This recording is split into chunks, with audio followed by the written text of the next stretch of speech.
یہ جو حضور کی ہی حیات طیبہ کے دوران ایک بغاوت کی سی کیفیت عرب کے اندر پیدا ہو گئی اور بڑی زبردست خانہ جنگی ہوئی حضور کے وصال کے فوراً بعد. پھر خلفائے ثلاثہ جو ہیں وہ شہید کیے گئے. اس کا تاریخی پس منظر بھی آپ کو سمجھ میں نہیں آ سکتا یہ کیوں ہے. یہ آئسولیٹڈ واقعات نہیں ہیں، یہ در حقیقت ایک بات سمجھ لیں گے تو سمجھ میں آ جائیں گے. وہ کیا ہے؟ ہر ریولوشن کا خاصہ ہے، یہ لازمی بات ہے کہ جب وہ کامیاب ہو جاتا ہے تو اس کے کچھ عرصے کے بعد کاؤنٹر ریولوشنری موومنٹ شروع ہوتی ہے. ہوتا کیا ہے؟ ایک جماعت انقلاب لانے کے لیے کھڑی ہوئی، اس نے قربانیاں دیں، اس نے سب تقاضے پورے کیے. جو مخالفین تھے وہ مخالفت کرتے رہے، مقابلہ کرتے رہے، ریزسٹ کرتے رہے. ایک جگہ پر آ کے محسوس کیا کہ اب ہم ریزسٹ نہیں کر سکتے. It's no use continuing resistance, لہذا سر جھکا لو بھائی. میں کہا کرتا ہوں اس کو پنجابی میں جو کہتے ہیں نیوی پاؤ، اس وقت جو ہے سر جھکا لو، لیکن ذرا وقت ملے گا پھر ہم ذرا موقع محل دیکھ کر وار کریں گے. یہ ہر ریولوشن کا خاصہ ہے، ہر ریولوشن کا، کہ آخری سٹیج پر آ کر مخالفین جو انقلاب کے ہوتے ہیں وہ دب جاتے ہیں، چھپ جاتے ہیں، کور لے لیتے ہیں اور پھر موقع دیکھتے ہیں اور موقع پر پھر وہ بغاوت کرتے ہیں، اس ریولوشن کو ختم کرنے کی کوشش کرتے ہیں. یہ چیز جو ہے اگر آپ کو سمجھ میں آ جائے تو در حقیقت وہ واقعات جو ہیں جن کی طرف میں نے اشارہ کیا کہ حضور کی زندگی ہی کے اندر وہ آثار شروع ہو گئے تھے. چنانچہ مدعیان نبوت کھڑے ہو گئے. آپ کو معلوم ہے طلیحہ اسدی، مسیلمہ کذاب یمامہ کا، اسود عنسی، سجا ایک عورت، اپنے اپنے علاقوں میں انبیاء نبی ہیں. انہوں نے سوچا یہ محمد کو اتنی بڑی کامیابی نبوت سے حاصل ہو گئی صلی اللہ علیہ وسلم، دعویٰ نبوت ہی تھا نا. آؤ نا ہم بھی سیر کریں کوہ طور کی، چلو دعویٰ کرو. اور ان کے گرد خاصی بڑی بڑی طاقتیں جمع ہو گئی تھی، کافی بڑی بڑی طاقتیں جمع ہو گئی تھی.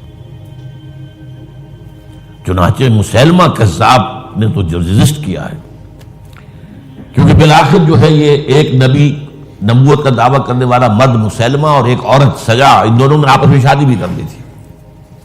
وہ تو ڈبل نبوت ہو گئی پھر. اور ان کی بہت بڑی طاقت تھی، بہت بڑی طاقت. یہ یمامہ کے علاقے کے لوگ جو ہیں بنو تمیم، یہ بہت تند خو، بہت سرکش، بہت جنگجو، بہت سخت لوگ تھے. ان کو رجسٹ کرنا آسان نہیں ہوا. ایک مرتبہ تو ایک لشکر جو حضرت ابوبکر نے بھیجا اس کو تو شکست ہوئی. اس کے بعد حضرت خالد بن ولید رضی اللہ تعالیٰ عنہ کو بھیجا ہے. تو بہرحال ان کو تو حضور نے خطاب دیا تھا، خالد سیف من سیوف اللہ، یہ تو اللہ کی تلواروں میں سے ایک تلوار ہے. اللہ نے فتح دی، لیکن لگ بھگ 1200 صحابہ شہید ہوئے ہیں اس جنگ میں، جن میں 500 حفاظ بھی تھے. چنانچہ اسی سے اندیشہ پیدا ہوا تھا کہ یہ تو قرآن مجید ضائع ہو جائے گا. ابھی تک ہمارے پاس کتابی شکل میں تو ہے نہیں، در چھپے ہوئے نسخے چھاپا کھانا کا سوال ہی نہیں تھا. اصل حفاظت اس کی سینوں کے ذریعے سے ہو رہی تھی.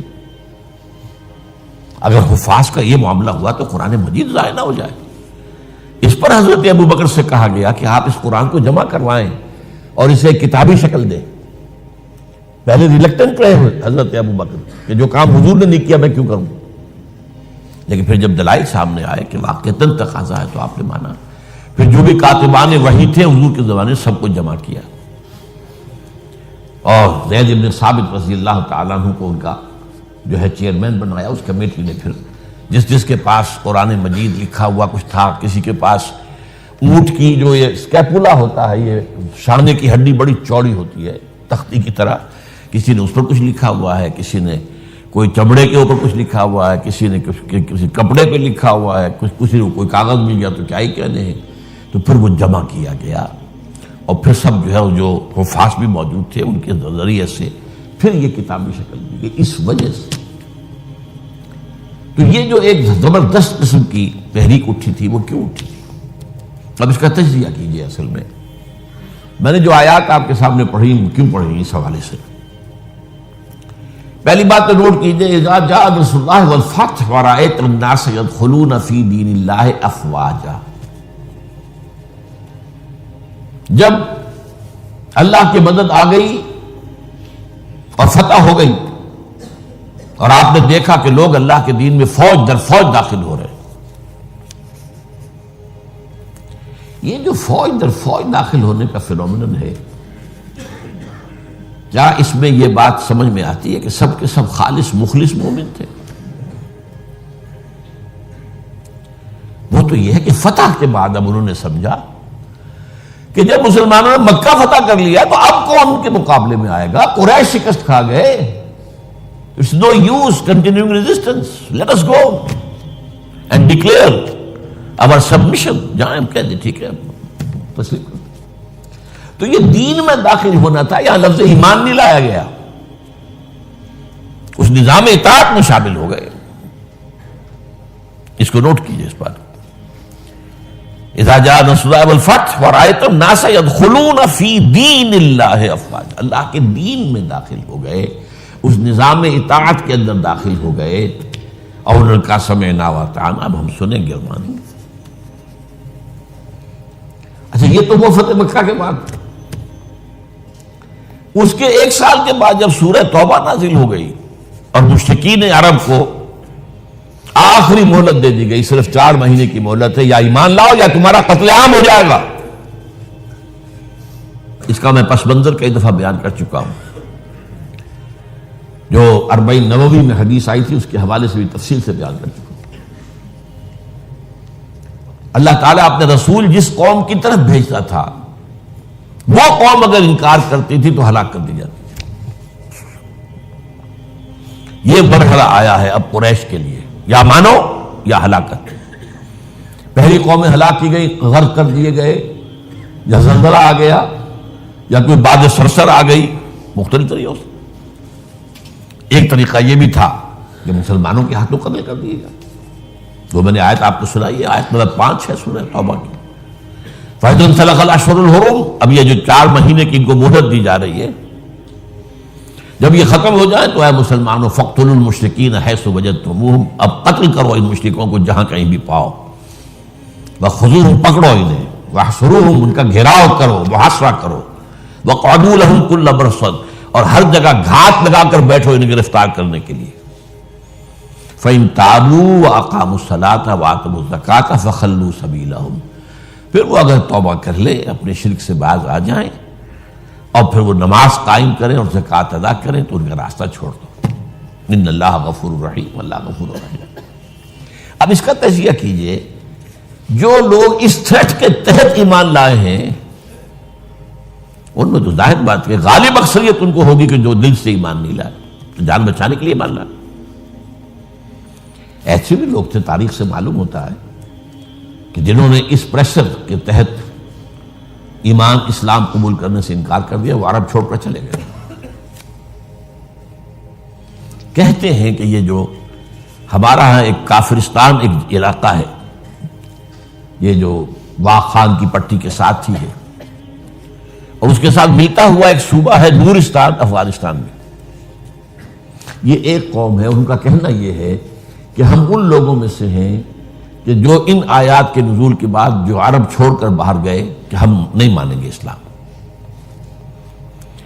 پھر جیسے جیسے ہم بڑھتے گئے پیچھے پیچھے اسلام بھی آ رہا تھا، فتوحات ہو رہی تھی، تو آگے آگے ہم پیچھے پیچھے اسلام، یہاں تک کہ ہم آ کر ہمارے آباء و اجداد ان پہاڑوں میں آ کر انہیں پناہ لے لی. یہ چترال کا علاقہ، یہ سارا جو ہے یہاں پر. تو یہ کہتے تھے ہم ان قرشیوں میں سے ہیں. ان کا ایک سردار اور ایک عالم مجھ سے ملا بھی تھا. اس کے بعد یہ ہوا کہ وہ علاقہ تقسیم ہو گیا. احمد شاہ ابدالی نے جب بنایا ہے نیا نقشہ افغانستان کا تو اس میں سے ایک حصہ اس علاقے کا افغانستان میں چلا گیا. وہاں امیر دوست محمد والی کابل نے انہیں کر دیا، ایک وارن کر دیا کہ آپ اتنی مہلت کے اندر ایمان لاؤ یا قتل کر دیے جاؤ گے. یعنی وہ سزا جس سے بھاگے تھے تمہارے آباء و اجداد وہ یہاں آ جائے گی. وہ ایمان لے آئے. وہ علاقہ نورستان کہلاتا ہے, اسلام کے نور سے منور ہو گیا ہوا. اور اس کے ساتھ کا علاقہ پاکستان میں وہ ابھی تک کافرستان ہے. اس کو انہوں نے بلکہ ہماری حکومت نے بھی مینٹین کیا ہوا ہے. وہاں کسی کو تبلیغ کی اجازت نہیں ہے, کچھ نہیں ہے. وہ چاہتے ہیں کہ یہ سیاحت کے لیے سیاحوں کی آمد کو دیکھیں آ کر ان لوگوں کو, تو وہ برقرار رکھا ہو پورا علاقہ. بہرحال یہ کیفیت اب تجزیہ یہ کرنا ہے کہ جو لوگ اس وقت ایمان لائے ان میں اگر اکثریت نہیں تو باہر بہت بڑی تعداد ایسے لوگوں کی تھی کہ جنہوں نے صرف جان بچانے کے لیے وہ جو ہے وہ اپنا ایمان لانا جو ہے اور اسلام میں داخل ہونا قبول کیا, ورنہ حقیقت میں وہ اسلام میں تھا. اس کے بعد حضرت ابوبکر کی خلافت کے دوران اس سے بھی بڑا فتنہ کھڑا ہو گیا. ہم زکوٰۃ نہیں دیں گے, زکوٰۃ جو ہے وہ ہم دیں گے, خود تقسیم کر لیں گے, خود تقسیم کر دیں گے. حضرت ابوبکر رضی اللہ تعالیٰ عنہ نے طے کیا ان کے خلاف جہاد, جنگ. کیونکہ یہ سورہ توبہ کی 5ویں آیت کے اندر بھی یہ ہے, 2 شرطیں ہیں. اگر وہ توبہ کریں اور نماز قائم کریں اور زکوٰۃ دیں. اسی کے حوالے سے جب کہا گیا تھا حضرت ابوبکر سے کہ آپ ان کے خلاف قتال نہ کیجیے, یہ مرتد تو نہیں ہوئے, اسلام سے منکر نہیں ہوئے, کوئی نئی نبوت کو دعوت نہیں کیا, اور زکوٰۃ کے بھی منکر نہیں ہے اس معنی میں کہ زکوٰۃ نہیں دیں گے. کہتے کہ ہم خود جو ہے اس زکوٰۃ کا بندوبست کریں گے. یہ عظیمت تھی حضرت ابوبکر کی رضی اللہ تعالی عنہ. آپ نے کہا کہ اگر یہ حضور کے زمانے میں اونٹ دیتے تھے زکوٰۃ میں اور ساتھ ہی اس کو باندھنے والی رسی بھی دیتے تھے, اب اگر یہ کہیں گے کہ اونٹ لے جاؤ رسی نہیں دیتے تو بھی میں جنگ کروں گا. ایسے پیارے الفاظ ہیں. ایبدل الدین وانا حی, کیا دین میں تبدیلی کر دی جائے گی, دین میں ترمیم کر دی جائے گی جبکہ ابھی میں زندہ ہوں؟ میرے ہوتے ہوئے یہ نہیں ہو سکتا. حالانکہ حضرت عمر فاروق جیسی شخصیت بھی مشورہ دے رہی تھی. دیکھیے 2 محاذ پہلے کھلے ہوئے ہیں. جیش اسامہ کو حضور نے تیار کیا تھا, آپ نے بھیج دیا, ٹھیک کیا. پھر جو نبوت کے دعوے دار تو کھلے مرتد ہو گئے, ان کے خلاف جہاد تو بالکل ضروری تھا. اب تیسرا یہ محاذ نہ کھولے. ابھی مسلمانوں کے دل ویسے زخمی ہیں, حضور کے انتقال کے بعد مورال جو ہے مسلمانوں کا گرا ہوا ہے. لیکن یہ عظیمت تھی حضرت ابوبکر. اب اس کو یوں سمجھیے ذرا تاریخی اعتبار سے تجزیہ کیجیے. اسلام کی فتح کا مطلب مذہبی اعتبار سے کس کی شکست تھی اور سلطنت کے اعتبار سے کس کی شکست تھی, اسی سے پتہ چلے گا کہ کاؤنٹر ریولیوشنری موومنٹس وہیں سے آئیں گی. اسلام کے غلبے کا مطلب تھا شرک کا خاتمہ. لہذا جو مشرک تھے عرب کے سابق جو اسلام لے آئے تھے, قالت الاعراب آمنا قل لم تؤمنوا ولکن قولوا اسلمنا, پورا تقریباً بدو عرب مرتد ہو گئے. بدو عرب, یہ مکہ مدینہ یہ شہر یہ بچے ہیں, ورنہ اکثر و بیشتر یہ اعراب. اسی لیے اس آیت میں الفاظ کہ قالت الاعراب آمنا قل لم تؤمنوا ولکن قولوا اسلمنا ولما يدخل الايمان في قلوبكم. انہی میں سے یہ مدعیان نبوت اٹھے, انہوں نے ہی زکوٰۃ کا انکار کیا.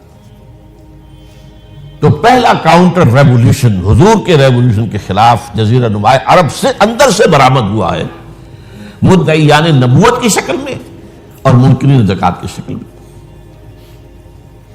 بہرحال حضرت ابوبکر صدیق رضی اللہ تعالی عنہ کی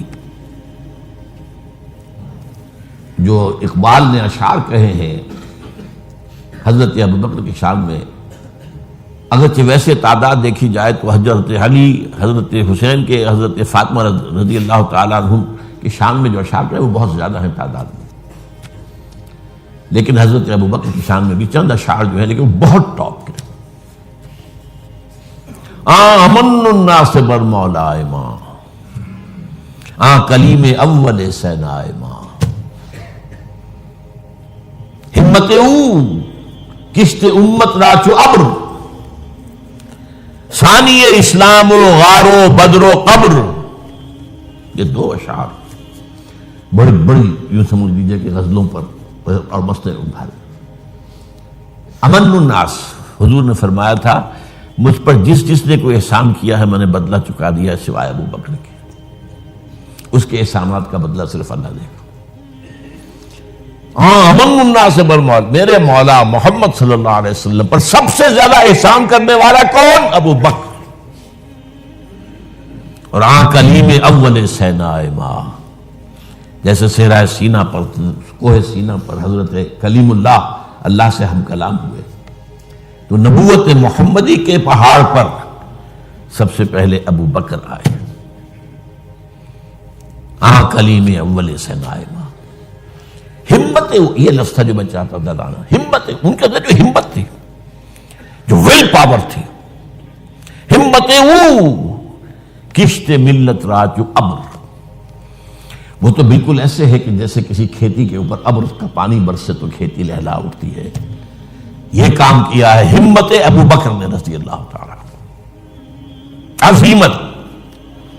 اور پھر جو بات کہی ہے ثانی اسلام و غار و بدر و قبر، پورے دیوان اسے ایک مصرے کے اوپر جو ہے نثار کر دیے جائیں. اسلام میں بھی نمبر 2 حضور کے بعد پہلے کون؟ ابو بکر. غار میں نمبر 2، غار ثور میں حضور کے ساتھ کون؟ ابو بکر. بدر میں نمبر 2، جب وہ بنا دی گئی تھی جھونپڑی اور وہاں حضور سجدے کر رہے تھے دعائیں، کون کھڑا تھا پہرے پر تلوار لے کر؟ ابو بکر. قبر میں نمبر 2، حضور جہاں دفن ہوئے وہیں نمبر 2 پر دفن ہوئے حضرت ابو بکر. بہرحال یہ جو پہلا کاؤنٹر ریولیوشنری موومنٹ تھی جو عرب سے اٹھی ہے، حضرت ابو بکر کی ہمت و عظیمت نے اس کو کچل کر اور گویا کہ کنسولیڈیٹ کر دیا اثر نو ریولیوشن آف محمد صلی اللہ علیہ وسلم کو. وہ انقلاب پھر محکم ہو گیا، مستحکم ہو گیا. اور اب حضرت عمر کے حوالے ہو گئی بات. اچھا، مذاہب میں کس مذہب نے سب سے زیادہ زک اٹھائی اسلام سے؟ پہلے شرک، دوسرا یہودیت. عیسائیت سے تو مقابلہ ہوا ہی نہیں، کوئی جنگ نہیں ہوئی رہی عیسائیوں سے. غزوہ موتا ہوا لیکن وہ بھی آخری دنوں میں. اور میں کئی دفعہ بیان کر چکا ہوں کہ عیسائیوں کا طرز عمل مسلمانوں کے ساتھ بہت بہتر تھا. نجاشی نے پناہ دی تھی، ہرقل جو ہے تیار تھا اسلام لانے کے لیے. ہرقلیس چاہتا کیا تھا؟ جیسے سن 300 عیسوی میں قسطنطین جو ایمپرر تھا روم کا، وہ عیسائی ہو گیا اور پوری مملکت عیسائی ہو گئی، تو نظام انٹیکٹ رہا، ایمپرر تو کا تو قائم رہا. اگر صرف ایمپرر قبول کرتا پوری قوم نہ کرتی تو معاملہ فساد ہو جاتا. وہ یہ چاہتا تھا کہ اب میری پوری قوم میرے ساتھ جو اسلام لے آئے. وہ ایک لمبی بات ہے، اس وقت تفصیل میں نہیں جا سکتا. بہت پیاری حدیث ہے، بڑی طویل، تو اس کا مکالمہ ہے جو کہ اس نے ابو سفیان سے، اس وقت تک ایمان وہ نہیں لائے تھے. جب حضور کا خط پہنچا ہرقل کے پاس تو اس نے کہا کہیں کوئی عرب کے کوئی لوگ آئے ہوئے ہیں آس پاس، کوئی تاجر آیا کرتے تھے وہاں. معلوم وہاں ایک قبیلہ آیا ہوا تو ان میں وہ ابو سفیان قبیلہ لے کر گئے ہوئے تھے، ان کو بلایا گیا. بہرحال وہ ایک لمبی بات ہے، حدیث ہے موجود بخاری کے. یہودیت کی کمر ٹوٹی. 3 ان کے قبیلے تھے بڑے زوردار، وہ مدینے سے نکالے گئے. ایک قبیلے کے تو تمام جوان مردوں کو قتل کیا گیا. پھر ان کے مضبوط قلعے تھے خیبر کے علاقے کے اندر، فدق اور یہ، ان سب میں سے نکالا گیا. تو جو ایگریوڈ پارٹیز تھیں، تو ایک اعتبار سے شرک، مشرکین، ان کی طرف سے تو آ گیا رد عمل، کاؤنٹر ریولوشن، یہ حضرت ابو بکر کے دور ہی میں. لیکن میں یہودیوں کا ذکر اب بعد میں کروں گا. سلطنت کے اعتبار سے جس سلطنت کے چیتڑے اڑ گئے وہ سلطنت ایران تھی. حضرت عمر کے ہاتھوں تو ختم ہو گیا، نسیہ منسیہ. سلطنت روما، اس کی صرف ایک ٹانگ ٹوٹی تھی 3 میں سے. وہ 3 بر اعظموں پر پھیلی ہوئی سلطنت تھی Roman empire. Eastern Europe, northern Africa, western Asia. Western Asia میں شام اور ترکی کا علاقہ. شام لیا گیا اس سے، باقی تو اس کے پاس رہا. مشرقی یورپ بھی رہا، شمالی افریقہ بھی رہا، وہ رفتہ رفتہ بعد میں جو ہے گیا، لیکن یہ کہ اصل میں جو ہے پہلے مرحلے میں اس کی ایک ٹانگ ٹوٹی، ایک ایران کا خاتمہ ہو گیا۔ اور ایرانی بے انتہا نسل پرست، ان میں اپنی ریشیل سپیریورٹی کا بہت احساس ہے، نسلی برتری کا، اپنی تاریخ پر بہت ناز ہے، شہنشاہیت کی تاریخ جو کہ خسرو سے شروع ہوتی ہے، سائرس سے، پھر ڈیریس جیسا عظیم فاتح، بڑی عظیم تاریخ ہے ایران کی، اس کو یوں نہ سمجھیں، یہ معمولی شے نہیں ہے ایران، بہت عظیم تاریخ ہے۔ اور کئی سو برس تک تو سارا معاملہ جو ہے، جسے آپ وہ سی-100 کہتے ہیں، تو یہ دو سپر پاورز نہیں ہیں، ایران اور روم، ایران اور روم، ایران اور روم، کبھی ایران غالب آ گیا روم بیٹھ گیا، کبھی روم غالب آ گیا ایران بیٹھ گیا۔ قرآن مجید میں ایک پوری سورت جو ہے سورہ روم کے نام سے ہے کہ نہیں؟ الف لام میم غلبت الروم فی ادنی الارض وهم من بعد غلبهم سیغلبون فی بضع سنین۔ بہرحال ایران کا جو پرخچے اڑے ہیں، بادشاہت ختم ہوئی ہے، اس کا وار آیا ہے حضرت عمر پر۔ یہ چونکہ ہوا حضرت عمر کے ہاتھوں، لہذا ایرانیوں کے نزدیک مبغوض ترین شخص حضرت عمر ہے، اور حضرت عمر سے نفرت ان کی جبلت کے اندر ہے، ان کے جینز میں ہے۔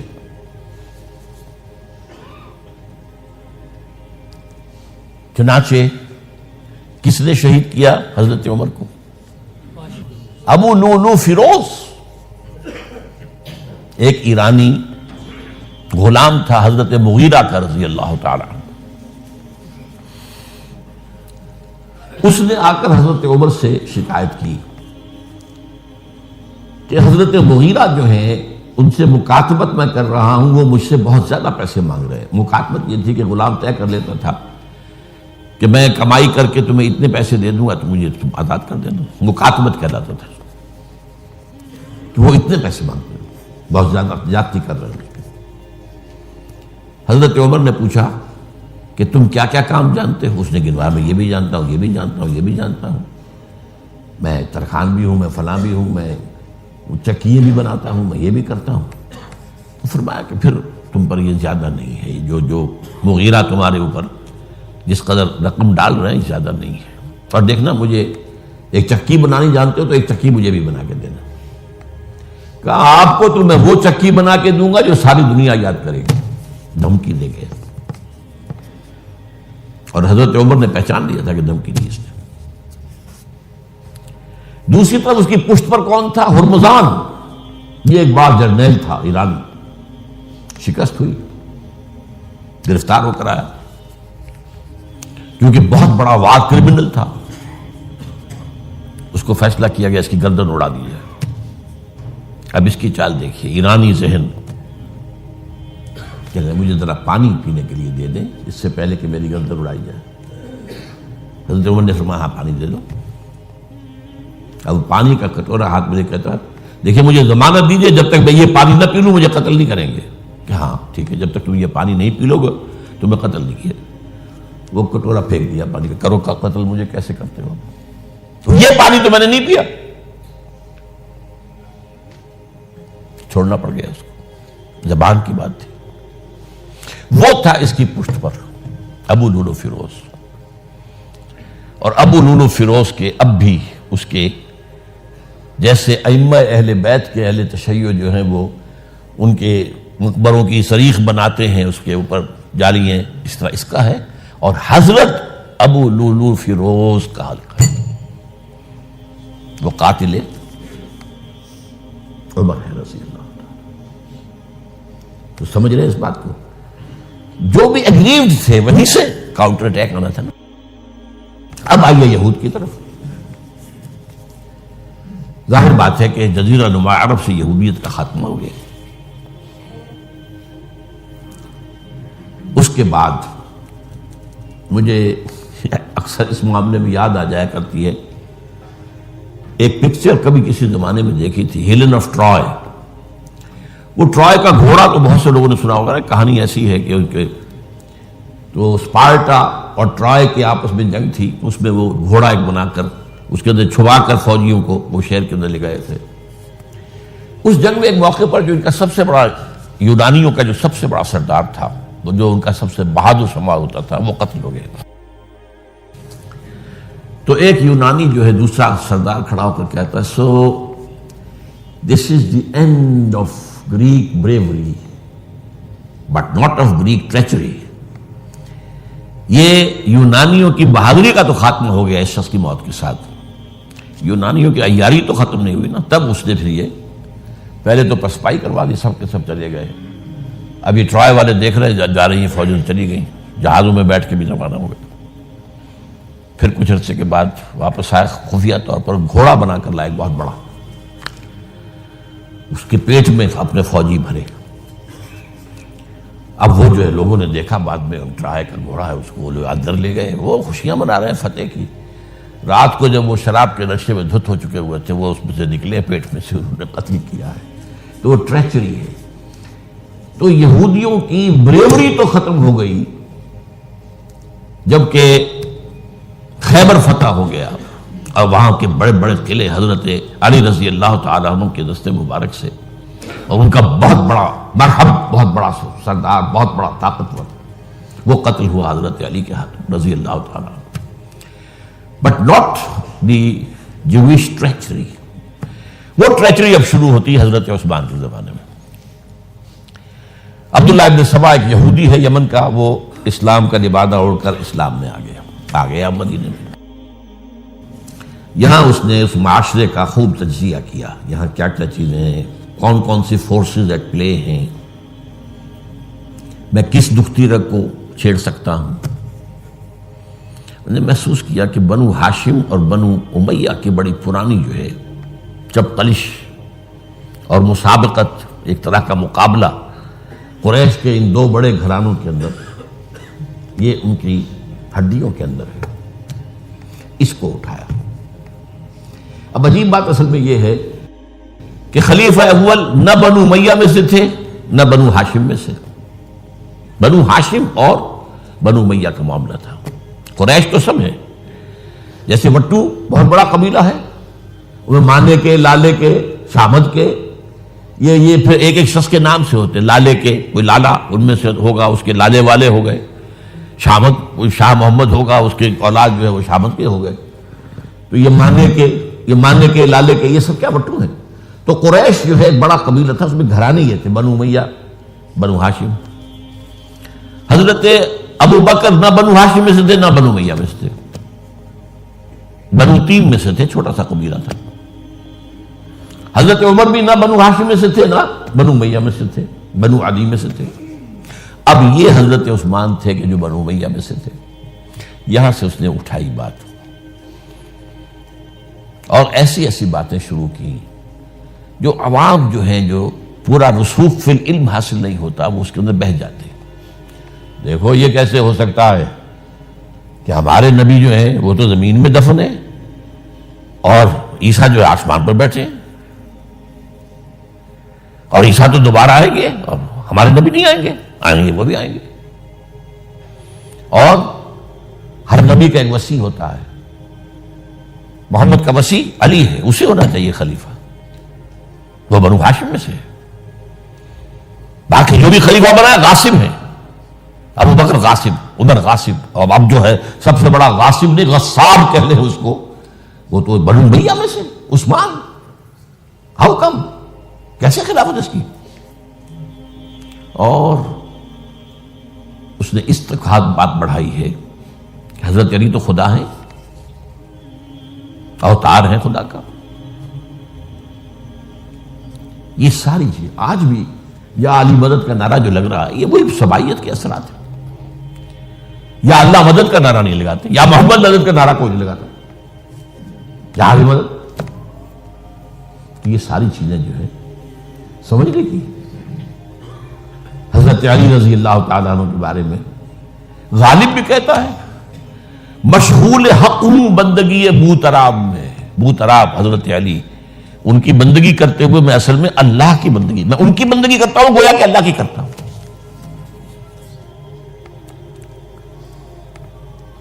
ہر چند علی کی ذات نہیں ہے خدا کی ذات، لیکن نہیں ہے ذات خدا سے جدا علی۔ یہ ساری باتیں اس نے پھیلائی اور فتنہ برپا کر، اور اس کی ایک خاص ٹیکنیک اس نے ایجاد کی۔ سب سے پہلے اس نے جا کر کوفے میں اپنا میدان جمایا۔ حضرت عثمان کے بارے میں تو اپنا بہت ہی، وہ تو اپنے رشتہ داروں کو پالتا ہے، ان کو عہدے سارے اپنے رشتہ داروں کو دے دیے ہیں، اور انہیں دولت انہیں دیتا ہے، یہ کرتا، معاذ اللہ معاذ اللہ۔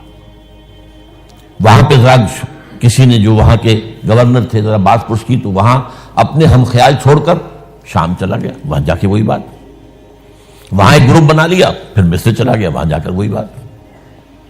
اب ظاہر بات ہے اس زمانے میں نہ کوئی ٹیلی کمیونیکیشن، نہ کوئی ٹیلی فون، نہ کوئی تار، کوئی اطلاعات کا وہاں پہنچنا وغیرہ، اس میں یہ ہے کہ وہ فتنہ تو جنگل کی آگ کی طرح بڑھ گیا، اس کا معالجہ کرنے والا جو ہے، اس میں حضرت معاویہ نے کہا بھی رضی اللہ تعالیٰ عنہ، آپ ہمیں اجازت دیں، ہم آ کر کچل دیں ان کو۔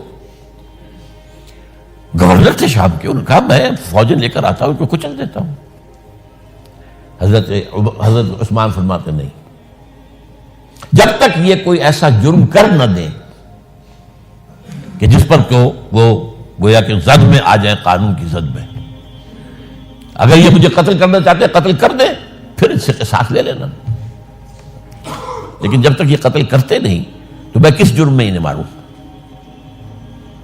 عمرو بن العاص کی طرف سے آتا رہا، لیکن نہیں۔ بہرحال یہ فتنہ اتنا بڑھا اتنا بڑھا اتنا بڑھا، مدینے میں حضرت علی کہتے رہے آپ ہمیں اجازت دیں، ہم ان کو ختم کریں۔ نہیں، یہ ایک علیحدہ بات ہے، میری کتاب جو ہے شہید مظلوم کا مطالعہ کیجیے، آپ اس کی تفصیل میں جانے کا یہ موقع نہیں ہے۔ یہ کتنی بڑی عظیمت ہے، لوگ سمجھتے ہیں کہ یہ تو بڑی کمزوری دکھائی حضرت عثمان، میں کہتا ہوں اس سے بڑی عظیمت کوئی نہیں ہو سکتی۔ انہوں نے کہا میں کسی کلمہ گو کی جان لینے کو تیار نہیں ہوں جب تک کہ اس کے اوپر کوئی جرم ثابت نہ ہو جائے۔ کلمہ گو ہے، آپ اندازہ کیجئے، اس پر اڑے رہنا، ڈٹ جانا۔ یہ تو وہی بات ہے جو حابیل نے کہی تھی اپنے بھائی سے قابیل سے کہ بھائی جان اگر آپ مجھے قتل کرنے کے لیے ہاتھ بڑھائیں گے تو میں تو اپنا ہاتھ نہیں اٹھاؤں گا آپ کو قتل کرنے کے لیے۔ میں تو چاہتا ہوں کہ آپ اپنے گناہوں کے ساتھ میرے گناہ بھی لے جائیں، مجھے قتل کر دیں گے تو میرے گناہ جو حساب ہے آپ کے خاتم ہو جائیں گے۔ حضرت عثمان 1000 مربع میل کا رقبہ ہے جس کے اوپر کہ ان کی حکومت چل رہی ہے، اور فوجیں ہیں مصر سے اور دمشق سے بار بار اجازت مانگ رہی ہیں۔ یہاں حضرت طلحہ، حضرت زبیر، حضرت علی اجازت مانگ رہے ہیں، نہیں، جب تک یہ کوئی جرم کر نہ لیں اس وقت تک نہیں۔ جب یہ جرم کر لیں گے پھر تم لینا، اس سے قصاص سزا دے دینا۔ چنانچہ آخری وقت تک بھی یہ ہوا ہے کہ حضرت علی کے دونوں صاحبزادے حضرت حسن، حضرت حسین، حضرت عثمان کے دروازے پر کھڑے پہرا دے رہے تھے، عبداللہ ابن زبیر پہرا دے رہے تھے، لیکن وہ جو بلوائی تھے وہ پچھواڑے سے کہیں دیوار پھلانگ کے گئے، انہوں نے حضرت عثمان کو شہید کیا رضی اللہ تعالیٰ۔ یہ ہے اصل میں یہودیت کا بیک لیش، یہودیت کا انتقام، اور جو سازشی ذہن اللہ نے ان کو دے رکھا ہے اس میں کوئی شک نہیں۔ ذہین انتہائی تباہ قوم ہے، لیکن ان کا جسے ہم کہتے ہیں ایول جینیس، تو ان کی ذہانت کا جو ہے میدان سازش، اور اس میں اتنے ماہر ہیں کہ وہ زخم لگایا ہے اسلام کو، جسد ملی کو، ابھی تک اس سے خون نکل رہا ہے۔ یہ سنیت اور شیعت کی تقسیم کہاں سے شروع ہوئی؟ وہی سبائیت، وہی سے تو ہے نا۔ حالانکہ جب حضرت علی کی بیعت ہو گئی ہے تو حضرت علی نے پھر عبداللہ ابن سوا سے کہا توبہ کرو، تم کہتے ہو کہ میں خدا ہوں، توبہ کرو ورنہ میں تمہیں زندہ جلا دوں گا۔ نہیں، تم ہماری جتنی چاہے آگ مالو، ہم کہتے تم اللہ ہو۔ اسے 40 آدمیوں سمیت حضرت علی نے زندہ جلوایا، اور یہ بات اہل تشیع کی کتابوں میں لکھی ہوئی ہے۔ بدقسمتی سے آج کل اگر کوئی بات کی جاتی ہے عبداللہ ابن سبا کے خلاف تو وہ سمجھتے ہیں کہ یہ شیعت کے خلاف بات ہو رہی ہے. حضرت علی نے تو خود ان کی اپنی کتابوں کے مطابق عبداللہ ابن سبا اور اس کے 40 ساتھیوں کو زندہ جلایا.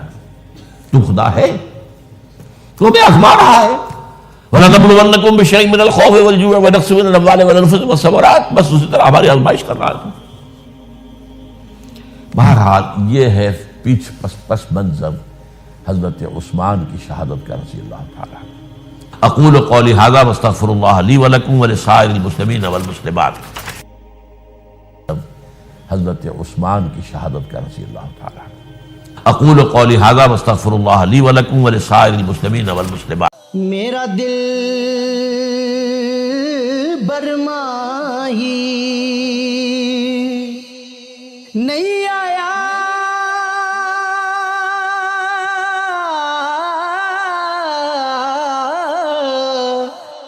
میرا دل برماہی ایویں بولنا جھوٹے آقا تو جھوٹا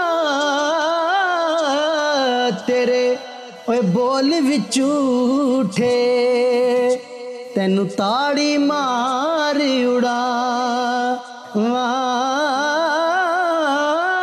تو جھوٹا تیرے بول وچ جھوٹے